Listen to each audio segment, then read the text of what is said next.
Aló, muy buenos días con todos. ¿Cómo se encuentran el día de hoy?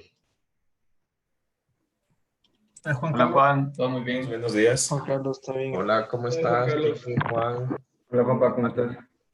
¿qué más, Luis? Días. Hola Juan John, Buenos ¿qué tal, Carlos. Juan Carlos? Buenos días, días. Juan Carlos. Hola, buen Juan día. Carlos, ¿cómo ¿Cómo vas, estás? Rodri, por ahí que aparecen? Están peinando ahí apenas. Bueno, me alegra que estén bien. Hoy hace un bonito día soleado, por lo menos. Hay que aprovecharlo de alguna forma, ¿no? Bueno, el día de hoy, pues vamos a comenzar la clase, como siempre, preguntando qué dudas les han surgido, qué han encontrado de raro en el documento del libro, y pues después de eso, perdón, viendo lo que es la preparación para el día de hoy, que creo que la hicieron la anterior semana, así que debe estar lista sin querer, ¿no? Y revisando algunos conceptos, pues, que son de alguna forma bastante importantes a la hora de lo que es el diseño de puentes, ¿no? Entonces, no sé, los escucho, cuéntenme qué han encontrado de bueno, qué han encontrado de raro, qué han encontrado más que todo. Juan, ¿crees que yo puedo presentar mi preparación? Sí, dame un segundo, ya te habilité la, Ok. la... Disculpa, antes de empezar con eso, tenía una duda respecto al deber. Claro, Ya, o sea, entiendo que para la carga de frenado y la carga centrípeta nosotros tenemos que calcular una carga total de todos los carriles relevantes para esas cargas, ¿verdad? Eso es lo que vamos a aplicar en el puente. Entonces, la AASHTO dice que uses el factor M multiplicado por el número de carriles. Entonces, como yo le hice el deber, fue que, por ejemplo, en la de frenado, como solo me interesa cuando van en la misma dirección, mi puente tenía 4 carriles, 2 en cada dirección. Entonces, consideré simplemente 2 carriles por el factor M de 2 carriles. Y el de centrípeta, ahí sí le hice los 4 carriles por el factor M de 4 carriles. Eso está bien, sí, ¿verdad? sí, Ya, está correcto. ya, Ajá. esa era mi duda. Gracias. Bueno, genial, muy bien. Yo Eh, también tenía, o sea, no comprendo muy bien el tipo de vehículo que hay que escoger, porque decía que es de acuerdo a la longitud del puente, según esto, pero ¿se refiere a la longitud total del puente o longitud entre luces o... no. O sea, cuando eso es algo que sí debería estar claro. Y yo intenté también de mencionarlo eso al inicio porque en el libro y en el AASHTO vamos a diferenciar siempre dos cosas. Siempre que habla de longitud, es la distancia entre estribo y estribo, o sea, el inicio y el final. Eso es la longitud del puente es todo, ¿sí?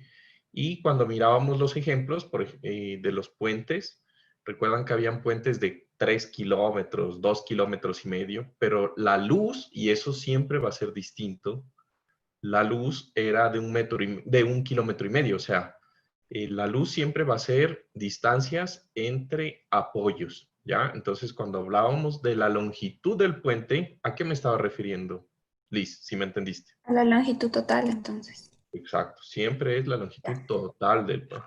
Ujú. Cuando hable Y de luz, es distancia entre apoyos. ¿Listo? ya. Y en este caso, ahí decían, no entendía muy bien, decía que de acuerdo a la longitud tenemos que escoger qué tipo, si es que era camión o tándem, pero ahí estaba un poco confundida porque, o sea, no sé en qué caso escoger, o sea, cuál es la dimensión, la longitud mínima para saber qué es un camión o para escoger un camión. Tú tienes que calcularlo siempre. O sea, por eso hay las tres opciones. O sea, Ajá, sí, la fuerza de entonces tú, frenado. sí. A eso Ya. me estás preguntando, ¿no es verdad? No, ajá, sí, de la parte del Ya, deber. entonces, a simple vista no se puede saber, o sea, por eso el código no es que limita la longitud del puente, porque si fuera según la longitud del puente, pues el código Ujú. directamente te diría para puentes menores a 50 coge el camión, ¿no? Entonces, depende de la longitud del puente y tú tienes que hacer el cálculo. Entonces, haces el cálculo que te dice ahí el AASHTO. Y ahí escoges pues el valor que sea mayor, ¿sí? Entre las diferentes alternativas. Entonces, generalmente para puentes que son muy cortos,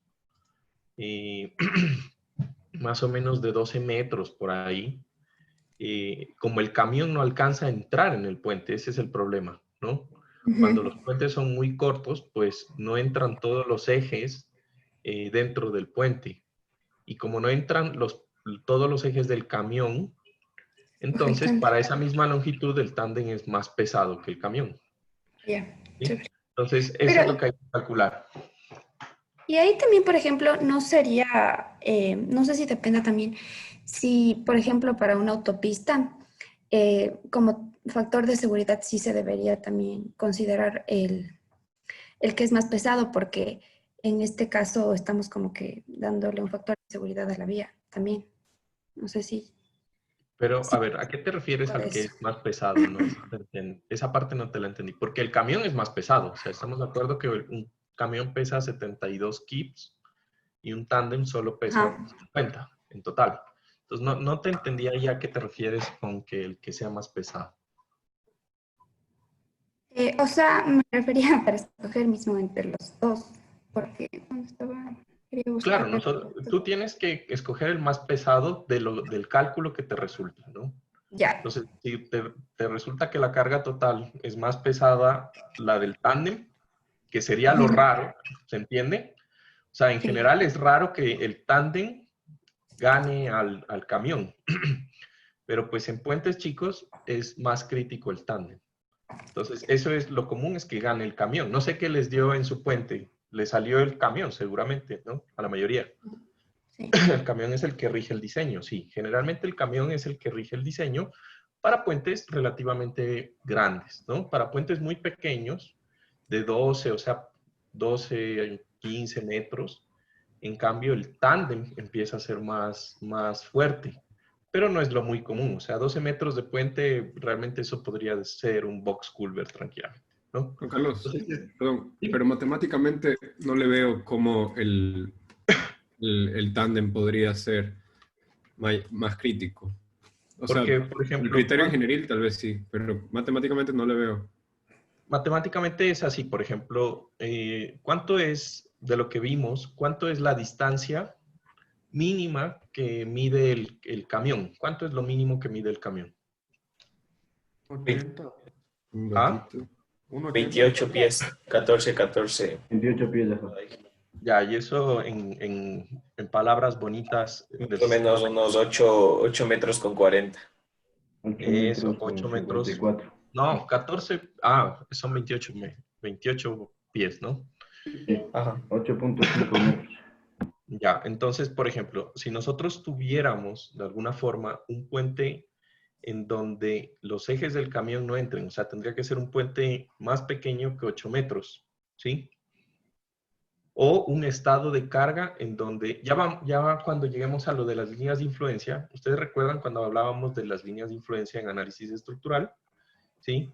Que cuando, por ejemplo, los camiones quedan en voladizo o las vigas quedaban en el voladizo, para maximizar los momentos negativos, yo no podía poner toda la carga sobre la estructura, solo tenía que poner en la línea de influencia que era negativo, que era cerca a los apoyos.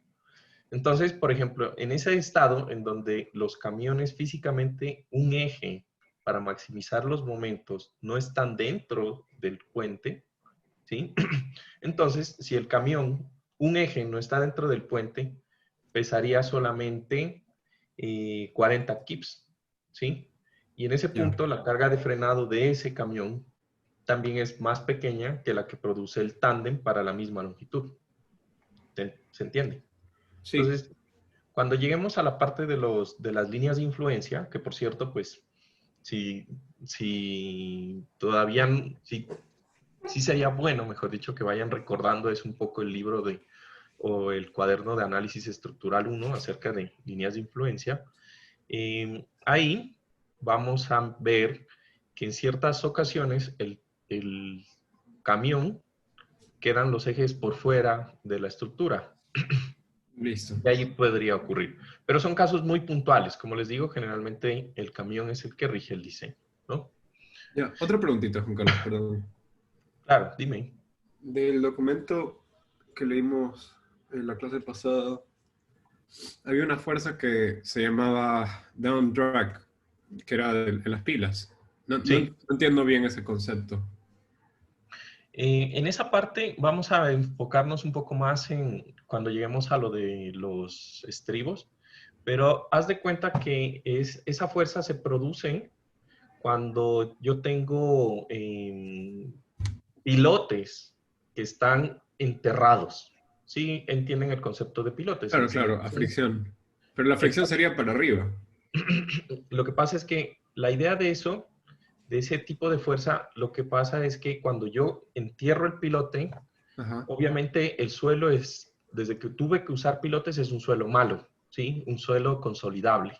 Generalmente un suelo arcilloso, que son depósitos lacustres debido a los ríos o cosas por el estilo, ¿sí? Ya. Entonces, esa fuerza lo que quiere o se produce cuando el material que está alrededor del pilote, debido al efecto de la vibración de los vehículos y al propio peso de los terraplenes y de las obras que están aledañas al Ajá. estribo, de hecho al pilote, empieza a consolidarse.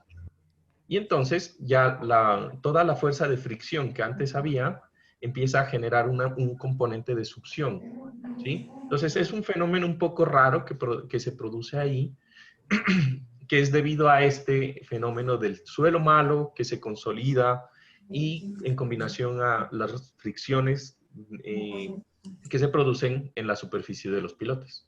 Entiendo, entonces se cargaría como axial en la pila. Una fuerza de superficie. Ajá. Ok, listo. Juan Carlos, una cosa más. En la parte del cálculo del factor C, ahí también había un valor F que era de 1 o 4 tercios. Pero, bueno, en este caso yo le puse 1 porque, vamos, o sea, no sabía bien cuál escoger porque el otro decía de combinación de cargas, el de 4 tercios. Entonces, Los dos son en función del estado límite que se calculan. Entonces, no importa, si calculaste para un solo factor, ya sabes que es directamente proporcional. O sea, si la carga te dio con el factor de 1, 10, pues en el otro te va a dar 4 tercios de 10. No es nada más. Lo que pasa es que, para que me entiendan, ese factor F va a depender del estado límite que estamos chequeando en la estructura. ¿Sí? Entonces, ahora que terminemos la parte de cargas, vamos a mirar qué estados límites se chequean en puentes, que son diferentes a los dos que chequeamos en estructuras. Por ejemplo, en estructuras convencionales, solo chequeamos el estado límite de resistencia, cuando el hormigón literal se aplasta y el acero fluye. ¿Sí? Y el otro, el de servicio, que es cuando el hormigón se está apenas agrietando y en condiciones normales no debería tener un daño tan extenso. ¿Sí? En puentes tenemos 4 estados límites. Entonces, a eso es lo que se refiere ese coeficiente. ¿Listo? Pero si lo hiciste para uno, realmente lo que me interesaba es que mires cómo se calcula. ¿Sí? ya, gracias. No se olviden que en esto de cargas, ahí está subido un documento donde hay bastantes ejemplos, ¿no? Y en el libro, al final del capítulo de cargas, pues también hay ejemplos, ¿sí? Entonces, pues la idea era que se basen en esos dos documentos, también para que vayan viendo cómo se calcula, ¿sí? Entonces, hay esos dos documentos, por favor, échenle una revisada. Los ejemplos están al final del capítulo. Siempre en el libro, todos los ejemplos que vayamos a ver, el libro da teoría y al final da ejemplos. ¿Listo? Dime, Carlos. Juan Carlos, yo no entiendo todavía muy claramente lo que había preguntado Liz al principio de esta clase sobre si el número de carriles tiene algo que ver en el cálculo que hacemos. O sea, no entiendo muy bien. ¿Ese número de carriles multiplicamos por la línea de carga? O no estoy muy claro al respecto. Yo no le entendí a Liz que preguntó acerca del número de carriles. Tú preguntaste acerca de eso porque entonces te respondí otra cosa. O sea, lo que yo dije es que para calcular la fuerza total, En el caso de cuando hice la de frenado, como el caso más crítico sería cuando todos los carriles que van en el mismo sentido van en ese sentido. O sea, tú cuando calculas lo que dice 25%, 5%, calculas el de un carril. Y de ahí eso tienes que multiplicarle por el número de carriles crítico por el factor M crítico. Eso fue lo que yo pregunté. Ajá. Sí, ajá. Eso es lo que yo pensaba que estabas hablando de la otra lista. Ya. Carlitos, ¿estabas hablando de Liz Campos o de Sí, Liz Liz Campos, sí. Ya. Lo que pasa es que recuerden que sobre un puente, pues hay carriles, ¿sí o no? Y entonces, dependiendo del puente, yo voy a tener cierto número de carriles que van en un sentido y cierto número de carriles que va en otro. Entonces, para la fuerza de frenado, yo necesito identificar cuántos carriles van en el mismo sentido y yo hago el análisis para ese número de carriles. Entonces, en el ejemplo que Liz Campos nos habló, decía que tenía 2 carriles por cada sentido y pues yo tengo que multiplicar el mayor de las fuerzas que salía de las 3 condiciones, de los porcentajes, pero eso es para un carril. Eso lo tengo que multiplicar por el número de carriles que van en el mismo sentido, ¿sí? Y dependiendo del número de carriles que van en el mismo sentido, multiplico también por el factor de múltiple presencia de carril, que es el M que hablábamos ahí. Entonces, eso... Igual, Roberto, en eso tenía una pregunta, perdón que te interrumpa. Claro. O sea, cuando vimos lo de la fuerza de centrífuga, teníamos el factor de 1 para la fatiga y el 4/3 para los demás estados límites. Pero en la ASHTO estaba revisando lo del factor M y dice que en el caso de fatiga no se toma en cuenta el factor M. Entonces ahí solo le multiplicaría por 1 y por el factor, por el número de carriles, en este caso 4, que 4 irían. Ya, chévere. Sí, ajá, muy bien, muy bien. Ajá. En fatiga no se toma en cuenta el factor M. O sea, se toma como 1, mejor dicho. Y una pregunta, en mi puente, o sea, mi puente era como, tenías el puente sobre el río, pero tenías un ingreso que era como una rampita. Entonces, y después de la rampita ya era como la curva, y esa curva ya te dejaba entrar al puente. En el caso de cuando calculé la carga de frenado para la línea de carga, debería tomar en cuenta toda la longitud del puente, ¿verdad? Desde que empieza el paso elevado hasta que se acaba el puente, o solo del paso elevado es un puente y lo que está encima del río es otro puente. A ver, déjame, o sea, era un puente sobre una vía. Ah, sobre un río. Tenías la vía y de ahí venía el paso elevado que era en curva y de ahí se iba recto encima del río. Ya, entonces, ahí el criterio es qué parte de la superficie está entre estribos del puente. Recuerden que es sobre la longitud del puente, pero la longitud del puente se mide entre estribos del puente. Entonces, esa sería la respuesta. ¿Listo? Genial. Bueno, me gusta. Hay preguntas. Que es bueno. No sé si hay alguna pregunta adicional o ya continuamos. Entonces, en el caso de mi puente, si es que fue de solo un carril, no era necesario multiplicar por el número de carriles ni por el factor M. Claro, el factor M para un solo carril es 1.20, así que tenías que multiplicar por 1.2. Pero es un puente de un solo carril, o sea, va en un solo sentido. Ajá. Es un puente nuevo que hicieron aquí en el Valle de los Chillos, que es como un desvío para pasar la ESPE, perdón, para pasar el hipermarket. Ya, solamente puede pasar un carro a la vez por el puente. Ajá. Sí, entonces tenías que multiplicar por 1 porque es un carril, pero el factor M era 1.2, que es para un solo carril cargado. Entonces tenías que multiplicar por 1.2. Ah, ya. ¿Sí? ¿Listo? Genial. Entonces, vamos a mirar, yo creo que ya ahorita por tiempo, la parte de la preparación, creo que esta vez entiendo que la hicieron todos y voy a suponer que todo el mundo leyó lo de las fuerzas de viento, ¿no?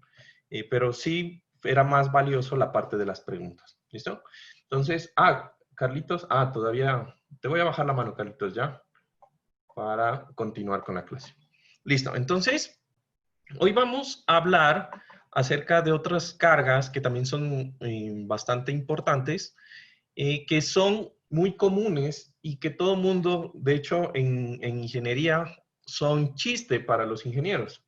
Porque uno dice, hombre, si el ingeniero es tan malo que se le caen los andenes, ¿no? O se le daña el sardinel. Bueno, ya, con eso es como una especie de sátira, ¿no? Pero aunque no lo crean, pues el sardinel tiene diseño, ¿no? El andén tiene diseño. Y es por eso que cuando ustedes transitan y ven el andén roto, pues es porque el ingeniero no lo diseñó. Debería diseñarse eso, ¿sí? Porque comúnmente lo que nosotros vemos en los andenes son andenes a los cuales tienen acceso los vehículos. Se suben a parquearse ahí para no estorbar el tráfico y lo que hacen es dañar los sardineles y los andenes, ¿sí? Entonces, en puente es un poco más crítico porque no es permitido, obviamente, parquearse en un puente. Eso todo el mundo creo que lo sabemos.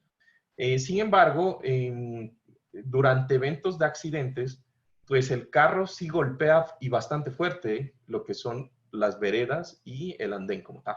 Entonces, ese tipo de cosas hay que controlarlas y más que todo hay que estimar cuál sería su efecto sobre lo que es la estructura. Entonces, vamos a arrancar hablando de lo que serían las sobrecargas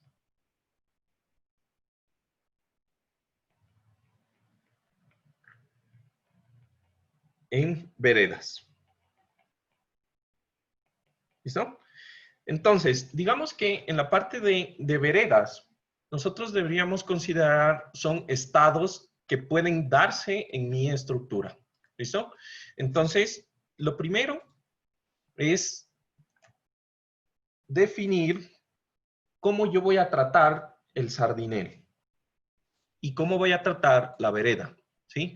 Entonces, en este punto vamos a decir que las sobrecargas en veredas dependen de la proyección del uso del puente a futuro.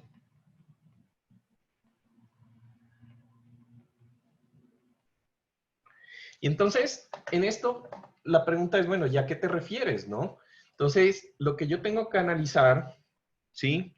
Es si el andén o la zona que está destinada para que los peatones transiten, en algún futuro va a pertenecer o se va a convertir en un carril adicional. ¿Listo? Entonces, lo común es en puentes es que se arranque con un puente inicial debido a su alto costo y conforme la ciudad se expande, pues se construye una ampliación o se construye un puente aledaño, ¿sí? En ese punto, pues toda la parte que eran antes andenes, pues lo que pasa es que se reemplaza, se coloca pavimento y eso se vuelve otra superficie de rodadura para un vehículo. ¿Listo? Entonces, dependiendo de si yo sé cómo va a ser el uso a futuro, o yo estoy seguro que nunca se va a utilizar eso como una vía de tránsito de vehículos, pues yo puedo considerar la carga, ¿no? Entonces, la carga está estimada para andenes, o mejor dicho, para veredas de ancho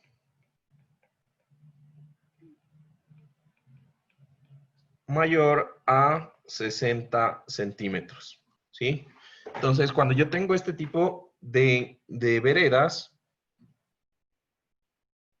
la carga es 366 kilogramos fuerza por metro cuadrado, que es una presión, o lo que es lo mismo, aquí en este esquema, 0.075 kips por pie cuadrado. ¿Listo? Entonces, yo voy a tener que estimar esta sobrecarga que ocurre simultáneamente con la carga de los vehículos. ¿Listo? Entonces, esa sería una condición de carga. ¿Listo?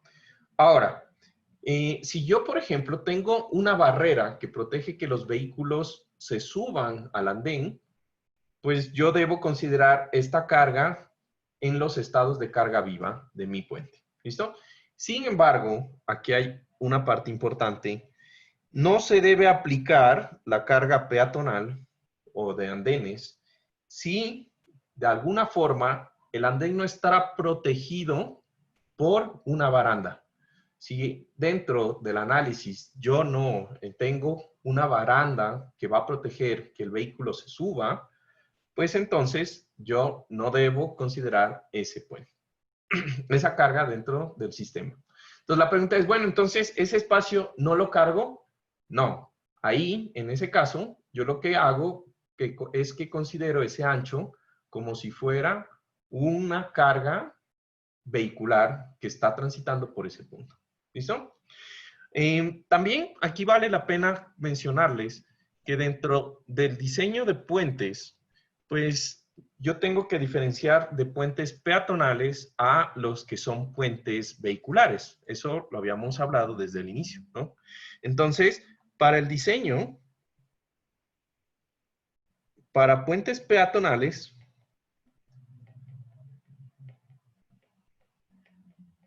se usa... Ahí es la de 420. ¿Ah? Dime. La carga de 420. Sí, ajá, esa es la carga de 420.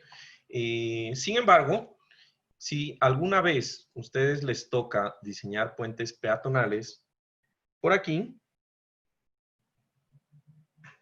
este sería el documento al cual deberían ceñirse.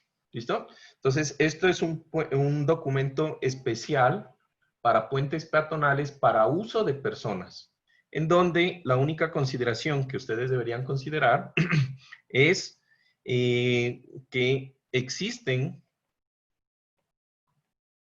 consideraciones especiales si sobre el puente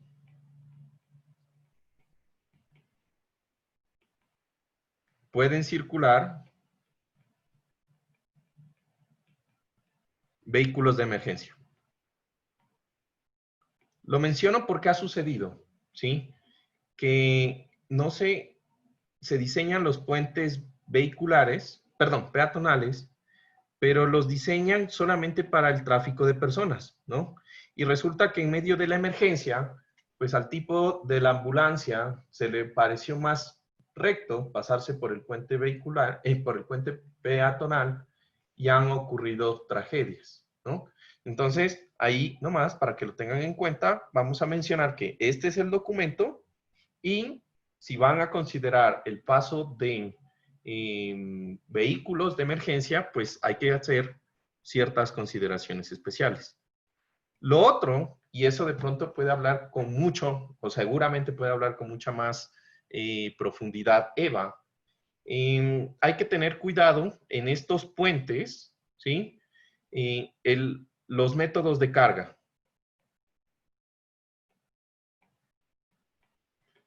De carga de puentes.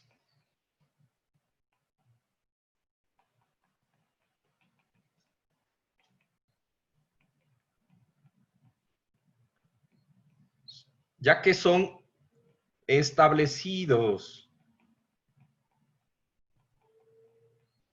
por códigos. ¿Ya? ¿A qué me refiero con esto? Sucede que otra cosa que ocurre con estos puentes peatonales es que a los, yo no sé, genios, podríamos decirle, que les da por probar el puente, porque siempre se hace un ensayo de carga antes de poner a circular personas sobre el puente, ¿no? Entonces, en los puentes vehiculares, en los puentes peatonales se les ha ocurrido varias veces, y por eso lo menciono, la brillante idea de que una prueba de carga es hacer transitar un pelotón de soldados por encima del puente, hacer marchar un pelotón de soldados por encima del puente. Entonces, los genios se les ocurre la brillante idea de decir, bueno, Si son un grupo de personas marchando, es más de lo que va a ocurrir en realidad en un puente en su vida útil, ¿sí? Pero se les olvida el pequeño detalle de que los soldados marchan a una frecuencia establecida. Ellos marchan con ritmo. Y eso ha ocasionado que varios puentes se caigan, ¿sí? Por no establecer un control en la parte de la carga de los puentes, ¿listo? Entonces, si quieren profundizar un poco, justamente debe haber sido como hace unos 5 años, es el más reciente que yo me encontré, ocurrió en Bogotá, en un puente para una universidad. Hagan de cuenta como nuestro puente, el que tenemos para unir el Hayek con el campus principal. En una universidad en Colombia, el puente atravesaba una autopista y se les ocurrió la brillante idea de coger y poner a marchar a unos soldados y pues, afortunadamente no se murieron, pero se cayó el puente recién construido, ¿no? Entonces, por ahí pueden buscarlo en Bogotá y ponen puente que se cae marchando soldados y seguro encuentran fotos. ¿Listo? Otra cosa que nosotros debemos considerar es el bendito sardinel. Y entonces, eso era un chiste, porque digamos que, no sé si ustedes lo conocen como sardinel. No sé si aquí se llama bordillo o sardinel. No me acuerdo, la verdad. No estoy Debe muy ser seguro. bordillo, porque sardinel jamás lo he escuchado en mi vida. Ya, eso. Entonces, el bordillo, y en el libro, que es peruano, hablan igual que en Colombia, en esa palabra. Entonces, bordillo o sardinel. ¿Listo? Entonces, el bendito bordillo sardinel es lo que limita, ¿sí? Es el elemento que limita la vereda, ¿ya? Entonces, creo que, no sé si alguno ha tenido la oportunidad de ver, ¿sí? Pero el bordillo es lo primero que construyen, ahí confinan el elemento, la capa donde va a estar la vereda y de ahí la funden, ¿sí? Y es este elemento que vemos aquí, ¿sí?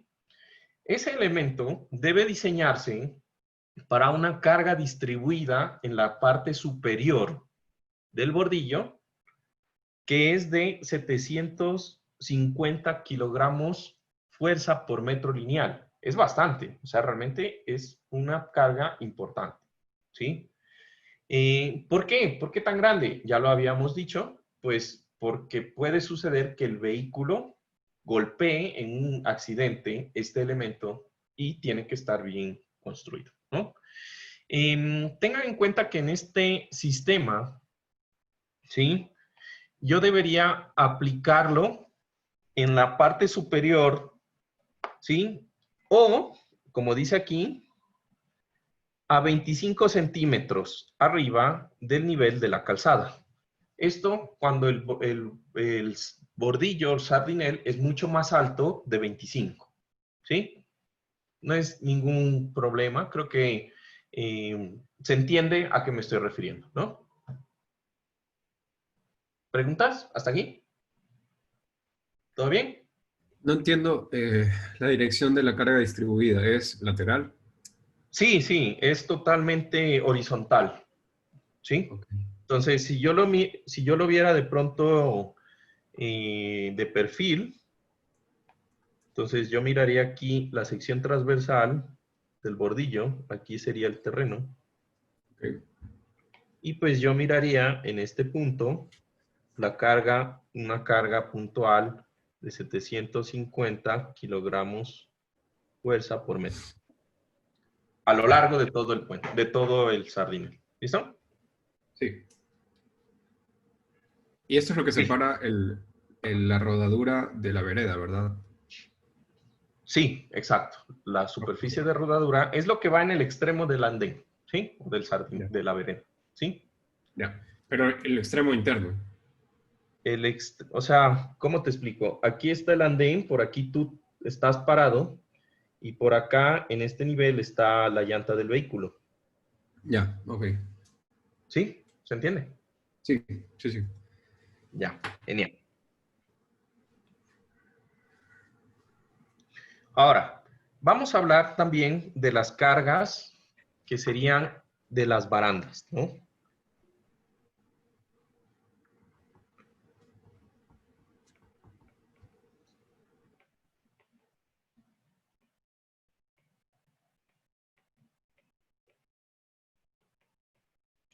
Entonces, las cargas sobre las barreras, digamos que son dependiendo del sistema que yo estoy queriendo diseñar. ¿Listo? Entonces, resulta que sobre las barreras, el principal problema, pues es que los vehículos golpean las barreras, ¿no? Entonces, la principal función de estos elementos es su función es estimar la fuerza transmitida. Uy, este lo voy a mover un poquito más para abajo. No se actualizó. ¿Qué pasó? Ya. La fuerza transmitida por un vehículo al momento de chocar. ¿Sí? Entonces, esta fuerza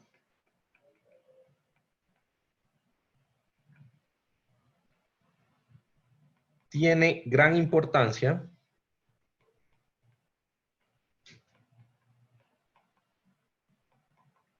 en el diseño del voladizo del puente. ¿Listo?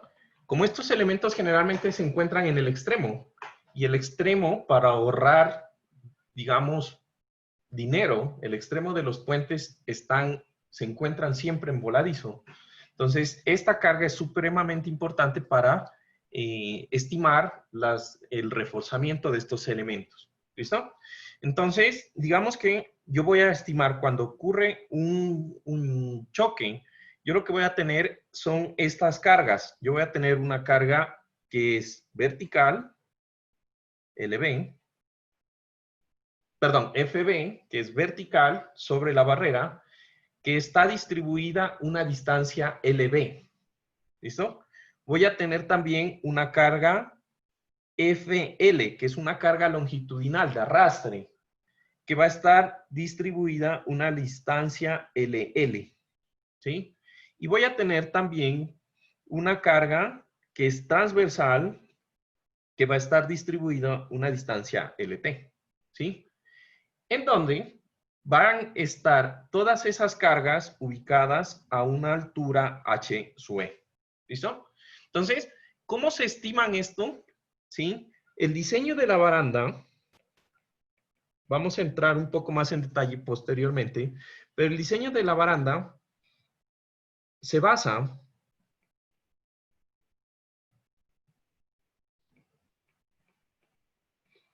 en función del vehículo que se espera transita.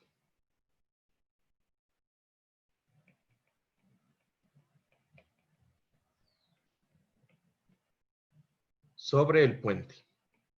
¿Listo? Entonces, ¿qué va a suceder? Yo no sé qué tan grande sea el puente que nos mencionó ahorita Carlitos, pero si es un puente en donde solamente hay un carril, seguramente no es un puente de una autopista. ¿Estamos de acuerdo? Entonces, generalmente ese tipo de puentes que son más pequeños, pues tienen limitaciones de vehículos que pueden transitar por ellos. ¿Listo? Entonces, según el tipo de vehículo que yo espero que transite sobre esta estructura, yo voy a tener aquí una tabla de diseño que me establece unas categorías en función del puente. ¿Listo? Entonces, esta está también ahí en el libro, ¿sí? Pero vamos a decir que se clasifican en función de TL y en función del nivel, ¿sí? Entonces, yo tengo TL1 hasta TL6, ¿sí? Siendo TL1 ¿sí? TL1, aquellas barreras, ¿sí? Que se usan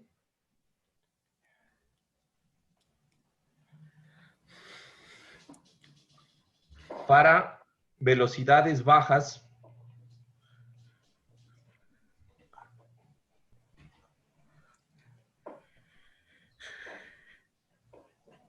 de tránsito, ¿sí?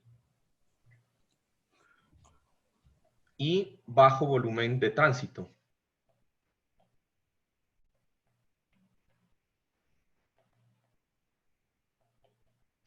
¿Ya? Y pues obviamente TL6, pues va a ser todo lo contrario. ¿Listo? En donde nosotros se esperan el tránsito de vehículos tipo tanque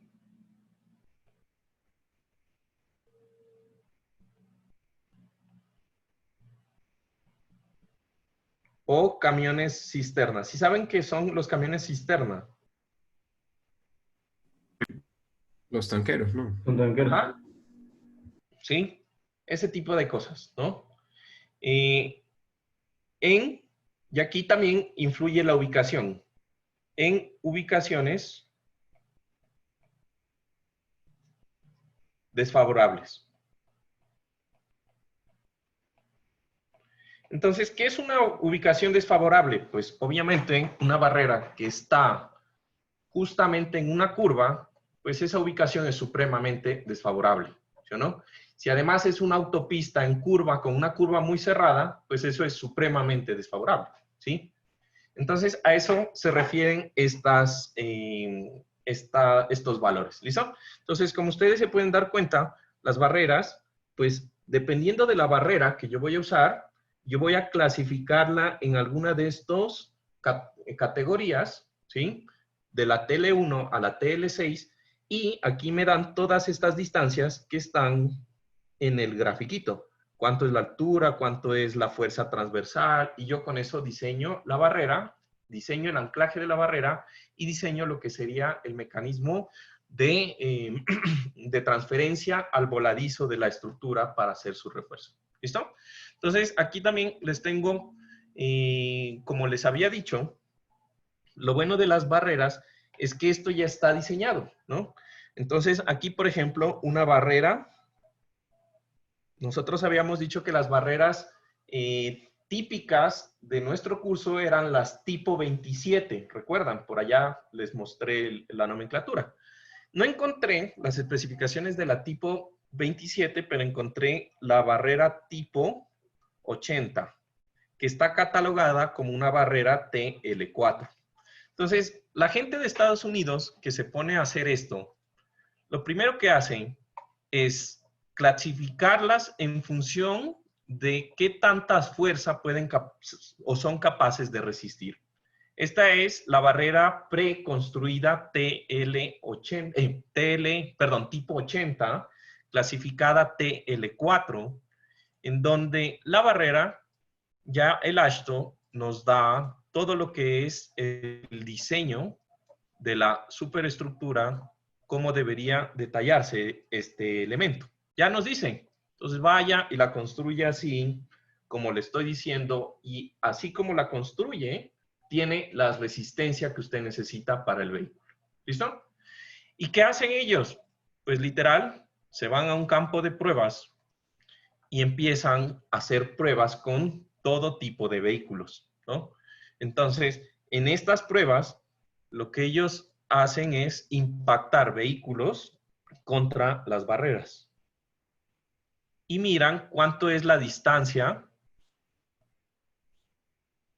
y cuál es la fuerza y cuál es el daño que le producen a la barrera. Entonces, ahí está un vehículo pequeño, ¿sí? Después van con vehículos un poco más grandes y van midiendo.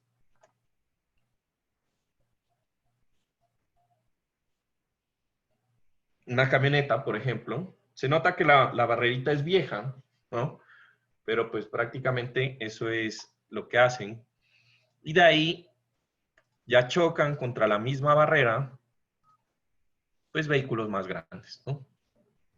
Entonces, Juan Carlos, espero que te interrumpa. Al tú adoptar una barrera para tu puente, tú ya tienes las especificaciones de las cargas y solo, o sea, van a variar por barrera, ¿no?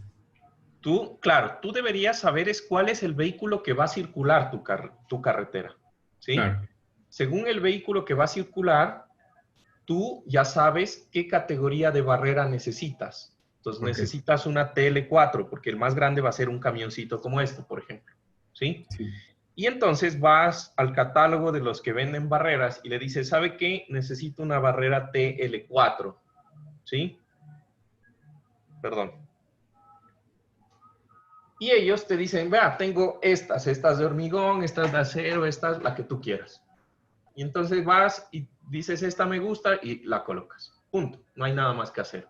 Son todas prefabricadas, ¿verdad? No se pueden hacer en sitio. No, tú las puedes hacer. Lo que te estoy diciendo es que si tú quisieras ahorrarte, las puedes comprar prefabricadas. Okay. O si no, tú las puedes hacer cumpliendo todos estos planos que ya te dan para hacerlas. Miras, aquí ya te dicen dónde va el refuerzo, cómo es el refuerzo, cómo son los estribos, etc. Listo. Y ya, y eso es básicamente las barreras. Vamos a ver cómo se diseña, porque el problema no es diseñar la barrera, esa es la parte fácil realmente. Lo que es la parte difícil es transmitir la carga de impacto a lo que es el voladizo. Y eso sí tienes que hacerlo tú, sí o sí. ¿Listo? Okay. Denme un segundo que me está llamando aquí alguien. Listo. Eso en función de las barreras. ¿Pregunta acerca de las barreras? ¿Todo bien? ¿Todo mal? ¿Quedó claro? ¿Cuál sería Dime. ¿Cuál sería la diferencia entre las barreras y los sardineles? Eso todavía me confunde un poco. No, pues, o sea, no sé si has visto, creo que no me entiendes qué es un sardinel. Sí, yo también estoy confundido de eso. El sardinel es donde uno camina. ¿Ya? ¿Esto no es vereda o acera? Ya, listo. Entonces, vereda o acera. Ah, perdón, espérate. Yo estoy confundido. A ver, el sardinel o bordillo, ¿estamos de acuerdo? ¿Bordillo es que le llaman acá? Sí, ¿no? Sí, bordillo. Ya. Entonces voy a borrar aquí donde dice sardinel. ¿Listo? Entonces, el bordillo es una cosa. Esto no es una barrera. Esta vaina debe tener, normalmente aquí atrás está el andén. Aquí yo camino por aquí y esto está al nivel del andén. ¿Se entiende? Es lo que a veces sabe estar pintado de amarillo al lado en las veredas. Es el filo de donde ustedes caminan. Hay un elemento ahí. ¿Ah? Aquí es prefabricado. Sí, que es prefabricado. Los venden y los venden por metros. Y tú los vas colocando y punto. ¿Sí? Eso es un bordillo. La barrera es un elemento grande. Ahí no. ¿Ahí sí? No, sí, sino que digo, no se ven los bordillos porque está fundido el andén. Exacto, están fundidos, exacto. Generalmente el bordillo queda totalmente fundido y tú no los ves. Pero ahora que vayas caminando, fíjate, todos los andenes tienen un bordillo. Listo. Con los que limitan a la calle. Entonces, lo de la carga PL es cuando hay una barrera más, no un bordillo. No.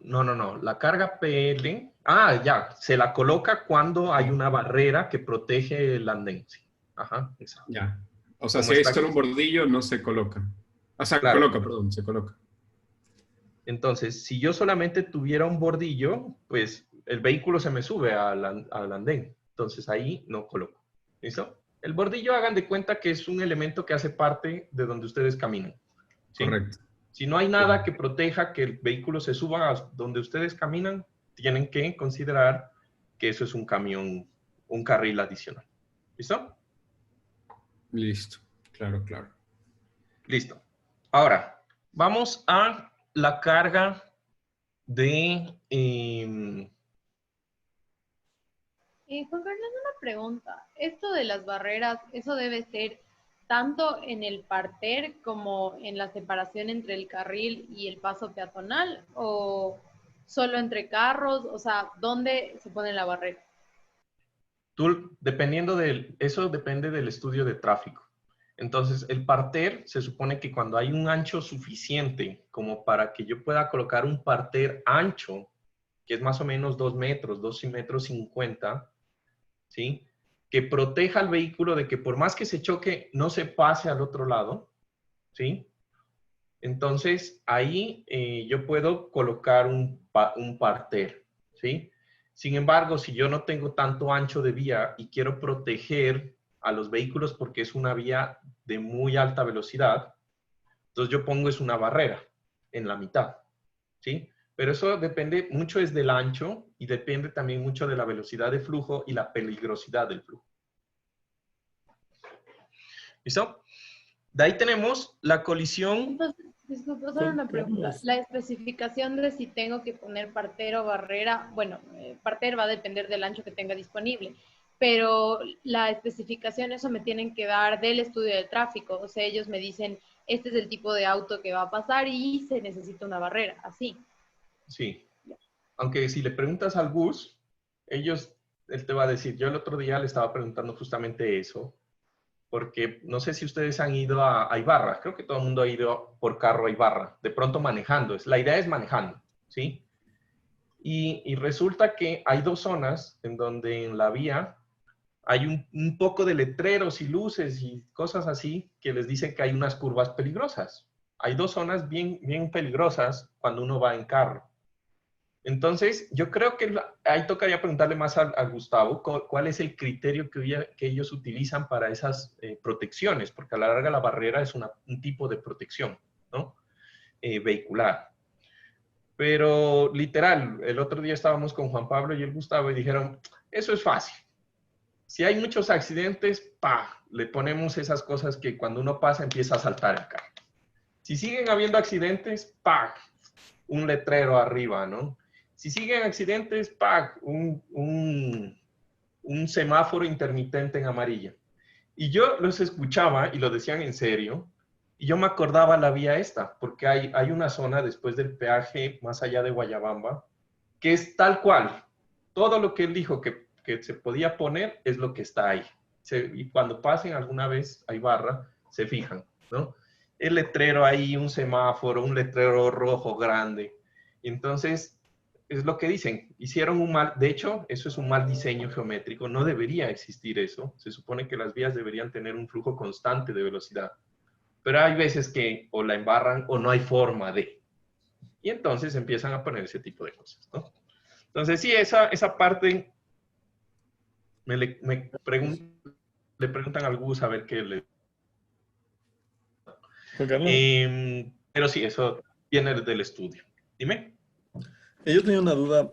Cuando se ocupa la barrera para, en vez de un parter, o sea, en las vías que no hay espacio físico, las barreras tendrían que ser 2 barreras puestas en, digamos, en orientación opuesta, ¿no es cierto? Porque si es una vía de 2 sentidos o solo con una bastaría. Con una. Porque serías muy de malas que en el mismo punto, al mismo tiempo, se golpeen 2 vehículos. O sea, sería, de verdad, serías muy de malas. Entonces, generalmente ponen una, nada más.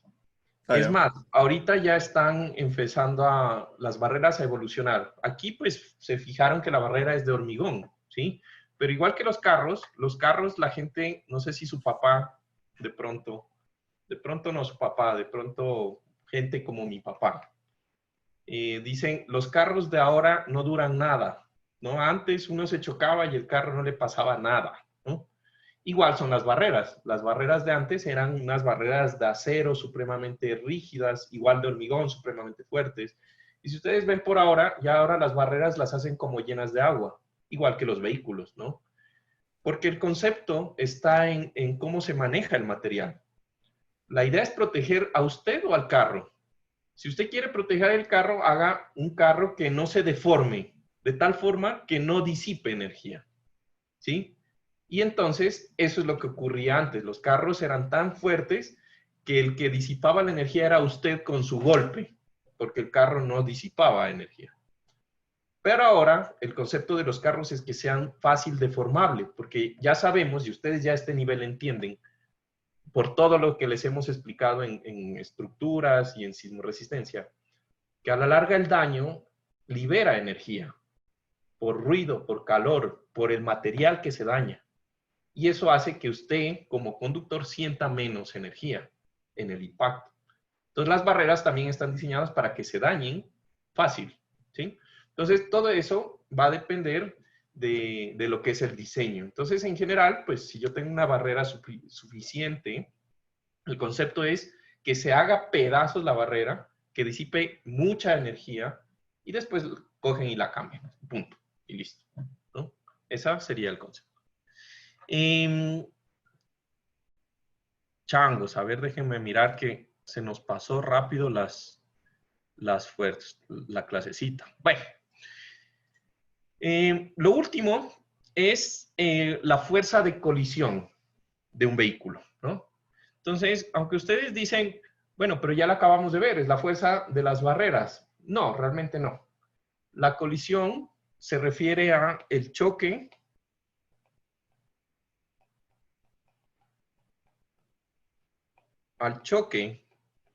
de un vehículo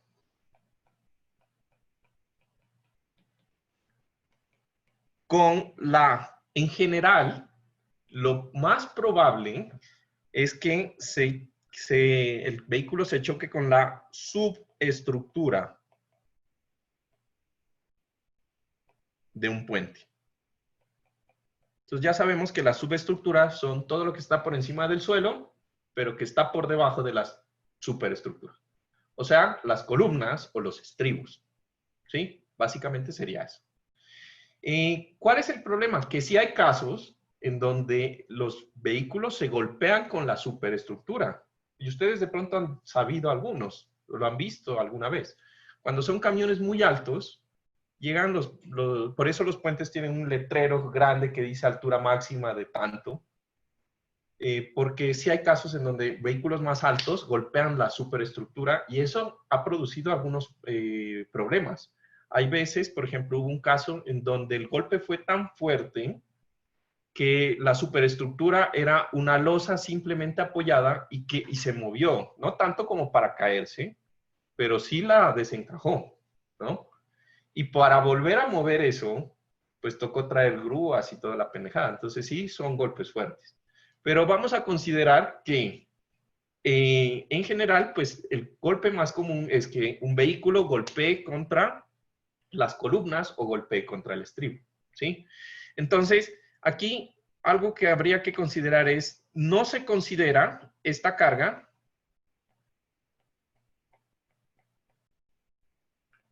si la subestructura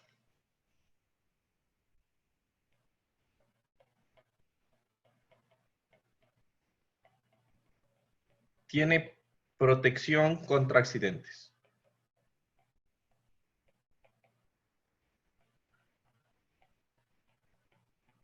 Entonces, ¿qué son? Pues son unos muros de hormigón.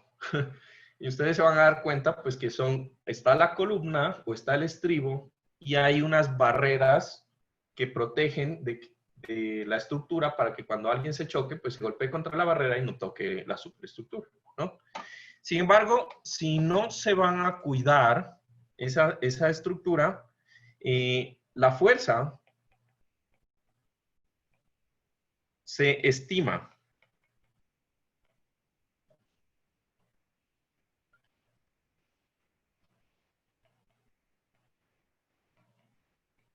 según la localización. Entonces, si yo tengo los apoyos para puentes cuyos apoyos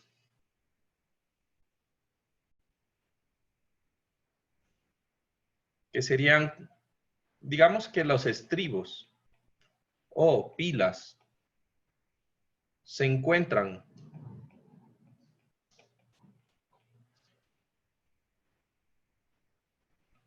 a menos de 9 metros,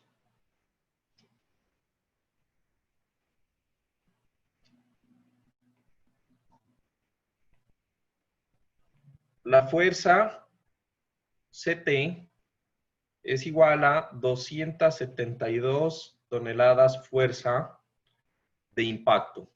Entonces, 272 toneladas fuerza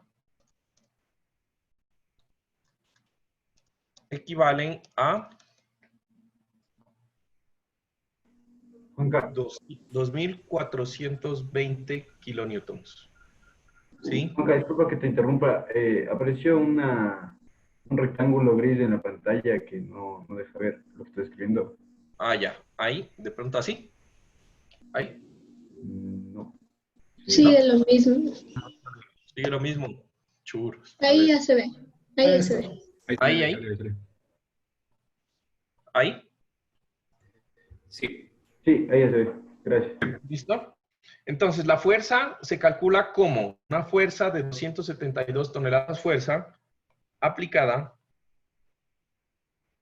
a 1.5 metros sobre el terreno.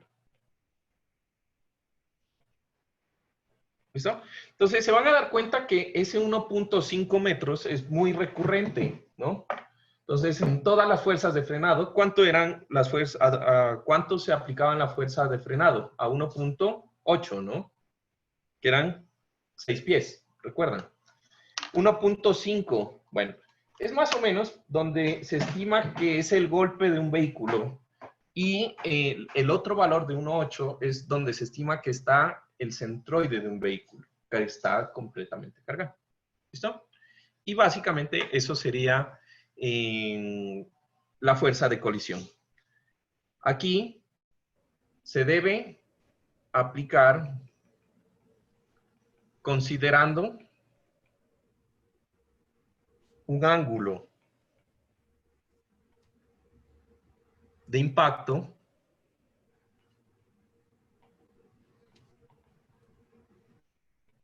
que varía entre 0 y 15 grados, ¿sí? Entonces, el vehículo puede golpear entre 0 y 15 grados, lo que sería la superestructura. Si mis estribos del puente o mis columnas del puente están a más de 9 metros de donde circulan los carros, tampoco lo considero. ¿Listo? Carlos, perdón, estoy un poco confundido. Estamos hablando de un puente que está sobre otra carretera. Sí, sobre otra carretera. Okay. Ajá. Sobre otra carretera. Ya vamos a ver que, por ejemplo, aquí está la colisión de los vehículos, pero cuando están sobre, por ejemplo, sobre el mar o como los puentes que vimos, pueden haber barcos y ese se llama, ya no es CT, es CB, es Collision Vessels, que son contenedores, cosas así. Es otro tipo como el barco que se chocó en Guayaquil y tumbó el puente. No sabía, pero sí, exactamente.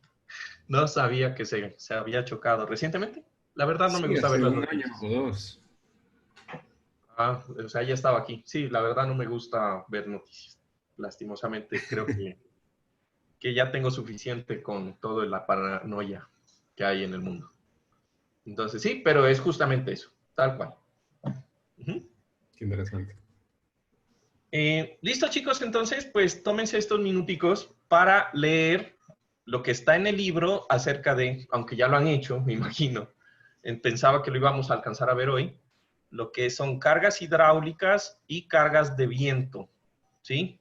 Para mirar la próxima semana. Y lo que me gustaría que para la próxima clase, ya que ya adelantaron lo de la carga de viento, vayan adelantando acerca de, o revisando, porque eso ya lo vieron, cómo se estima aquí en Ecuador la fuerza sísmica que soporta una estructura, o sea, el espectro elástico de diseño, cómo se calculan los coeficientes F sub A, F sub S, F sub B, toda esa parte que miramos con algunos en análisis estructural 2, y otros vieron con Fabricio seguramente en ingeniería sismo resistente. ¿Listo? Entonces eso está en la NEC, capítulo de fuerza sísmica. Y listo, chicos, que tengan una excelente resto de tarde y que almuercen rico. Listo, Juan Carlos, gracias. Gracias, Juan Carlos. Gracias, Carlos. Chao, que estén bien, cuídense. Carlos, un buen día. Gracias, Juan. Lo mismo, Chao, Juan buen Carlos, día. gracias. Es Juan Carlos, buen día. Chao. Juan Carlos.